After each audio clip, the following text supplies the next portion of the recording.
everyone! Myra here and welcome back to another video! I miss this! Na-miss kong mag-makeup sa harap ng camera. And I miss making makeup tutorials. So, I'm very excited to share this with you because today I'm going to show you how I did this look. This is actually a look that I wore not so long ago, and I got several compliments from this look. Shout out sa mga ate-ate ko, mga friends ng aking sister-in-law. Hello! This video is actually for you because you kept on asking me what I put on my face. So, eto na. This video is for you.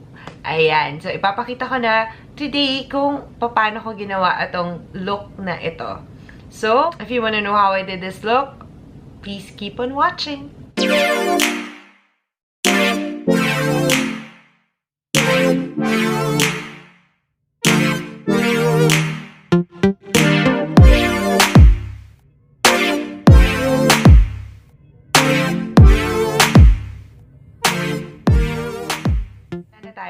Na-miss ko to. Na-miss kong gumawa ng makeup video. So, ayan. Magsimula na tayo sa Lux Organics Rose Water Glow Mist. Ayan. So, prep natin yung ating face. Habang pinapatuyo ko yan, ayusin muna natin yung kilay. So, I will be using Maybelline Fashion Brow. Ayan. So, yung brown na color. Tapos, brush lang muna natin. I like using this kasi hindi siya masyadong dark para sa kilay ko. And, hindi rin naman siya ganun ka light. Pero, it looks natural.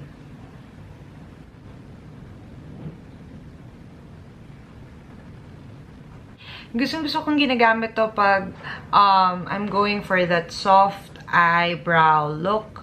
So, ayan. Hindi siya masyadong matapang. So, perfect siya para sa look na ginagawa natin ngayon. For my base, ayan, tuyo na yung ating mist. Ang gagamitin ko is this BLK All Day Matte Liquid Foundation in the shade Sand. Pag gusto ko ng mas kapal na coverage, usually 2 pumps ang ginagawa ko dito. Pero, since I'm going for that more natural looking finish, so okay lang na medyo manipis yung coverage. Yung mga problem areas natin, tatakpan ka na lang siya ng concealer. But,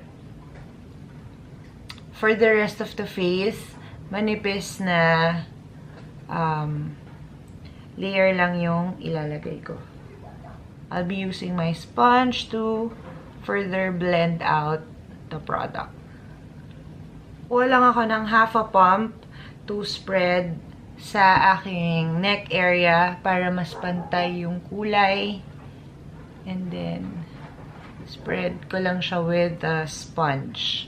And so, tapos na tayo sa base. I just love this foundation because it gives that luminosity sa aking face. So, I love that. Yung medyo dewy-dewy ng konti. Now, let's proceed to the concealer. Kasi ako, I have naturally dark under eyes. So, maglalagay tayo ng concealer. I'm using Maybelline Fit Me in the shade 10 Light. Bigyan ko lang ng konti itong under eye. 3 dot lang. Kasi, I'm going for that more natural finish. Ayoko naman na magmukhang sobrang ang puti-puti ng dito. Saka dito rin konti. Dahil may redness ako under the nose.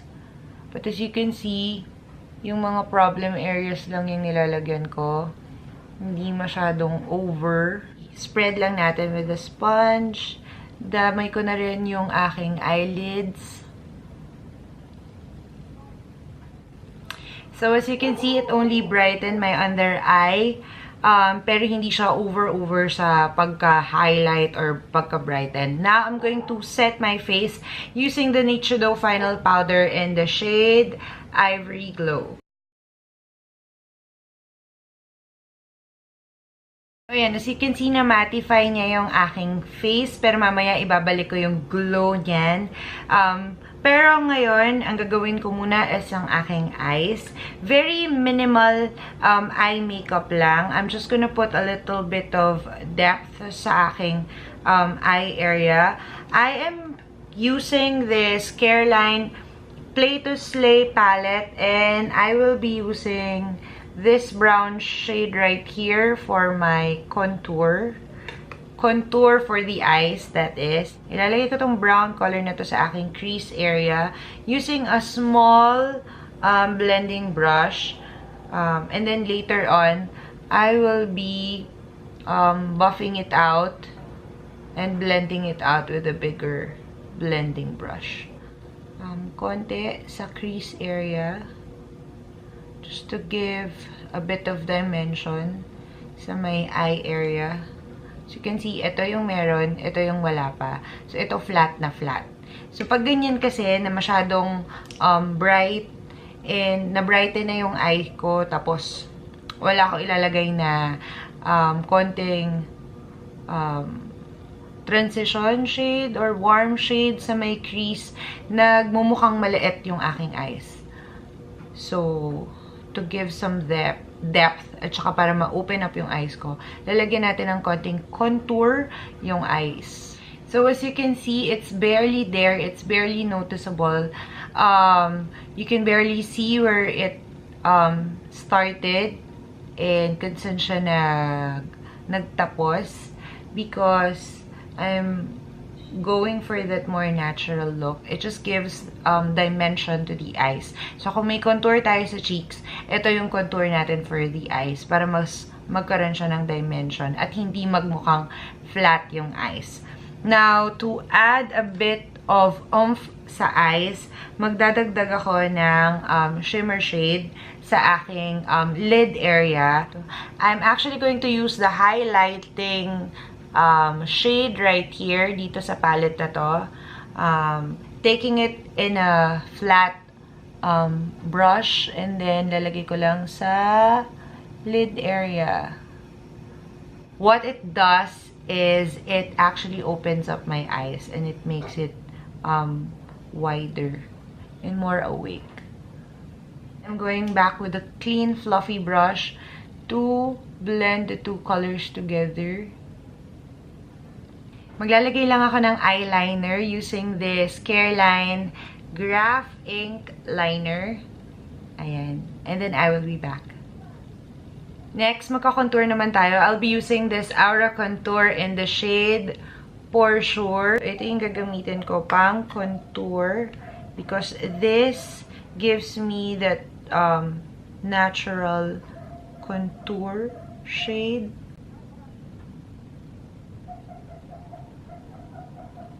Sama na natin yung edges ng face. And konti dito sa noo dahil malapad ang noo natin. Ano? Kailangan medyo lagyan natin ng konting warmth dyan.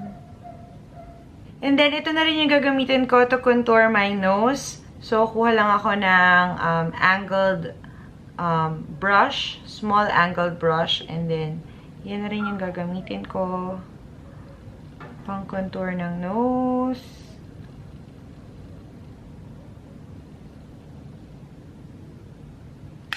Okay, now proceed na tayo sa blush. Okay, etong gagamitin ko na blush, sobrang tagal na nito sa akin. This is from Daiso, actually. Ayan o, nag-hit pan na ako dito. Pero, isa to sa mga paborito kong blush. Kasi pag ginagamit ko to, I really get a lot of compliments. Kasi very nice and flush yung itsura niya sa cheeks. Ayan. So, medyo may konting shimmer to. Pero, very minimal lang. And what I like about it is that it doesn't emphasize my pores dito sa area na to. This is a peachy pink shade. Hindi ko masabi sa inyo kung anong shade siya. Kasi lahat na nakalagay dito sa likod ay Japanese. And wala naman siyang number. Pero, ano siya, nakuha ko siya sa Daiso.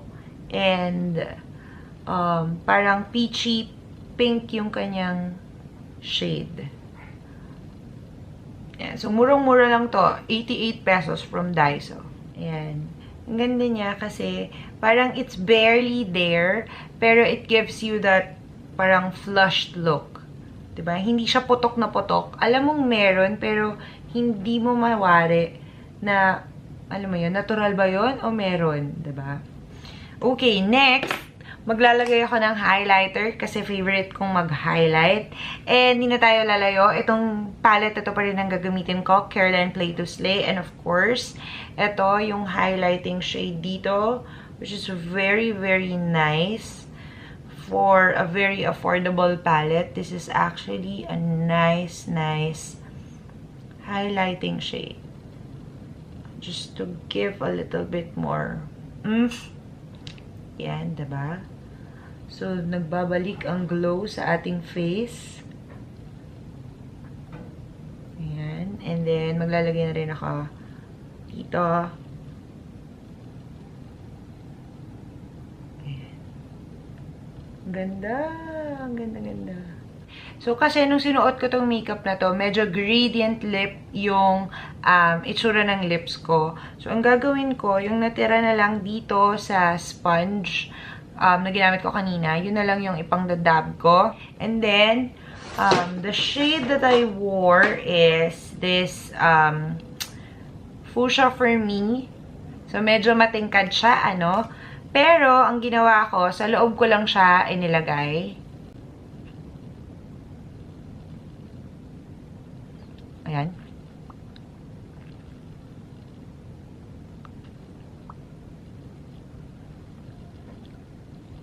Tapos, dab-dab na lang ng finger to spread it out.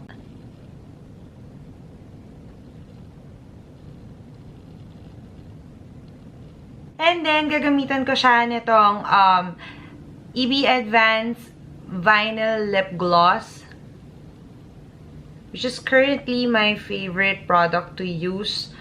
Kasi it makes my lips juicy and parang poutier yung lips pag merong lip gloss. And to seal everything, babalik tayo dito sa Rose Water Glow Mist ng Lux Organics. Ayan. So, this will make everything more dewy. Ayan. Para hindi siya mukhang powdered. Para bumalik yung dewiness niya. So, to finish this look, I just curled my lashes and applied Maybelline's Hyper Curl Volume Express Mascara with one coat. Ang effortless lang talaga. At take note, yung mga ginamit ko na products are locally available and they are drugstore products. So, madali lang silang hanapin and they're very affordable. So, I'm sure kayang-kaya nyong i-recreate itong look na to. So, that is it for today's video. I hope you enjoyed watching this video. If you do, please give this video a thumbs up and also subscribe to my channel if you still haven't. You may also follow me on my other social media accounts. I'm Myra Paneda on Facebook, Twitter, and Instagram. Thank you so much for watching and I hope to see you again on my next video.